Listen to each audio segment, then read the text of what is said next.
ना करे।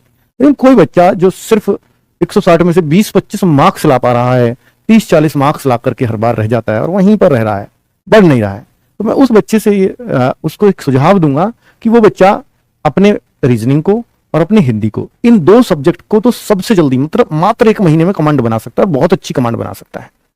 फिर उसका मन करे तो मैथ्स पे वो थोड़ी थोड़ी कमांड बनानी शुरू कर दे, मतलब वो मैथ्स को इस दौरान भी पढ़ता रहे, अच्छे से पढ़ता रहे, लेकिन इन 2 सब्जेक्ट को आप 1 महीने में तैयार कर सकते हैं, रीजनिंग और हिंदी को।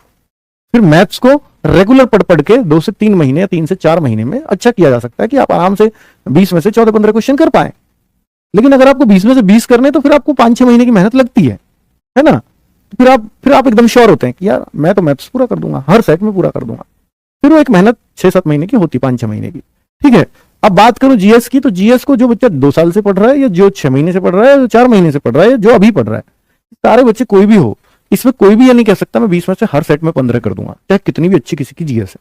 तो इसलिए उससे बहुत ज्यादा नहीं घबराना है, पर इतना जरूर पढ़ लेना कि यार जो कॉमन बुक्स होती हैं, जैसे अपनी येलो बुक है या आपके पास हमने एसएससी जीडी की ही जीएस बुक दे रखी है, उसमें पूरे प्रीवियस ईयर दे रखे हैं आपको कहां से कैसे क्वेश्चंस बन रहे हैं, उसको पढ़ लो या येलो बुक पढ़ लो, जो आपको बेस्ट लगे। आपके लिए एसएससी जीडी की ही बुक बेस्ट है जीएस की, उसको पढ़ लोगे तो आपको एक नॉर्मल समझ जो 20 में से आपको ये है कि 8-10 क्वेश्चन हर सेट में करा देगी।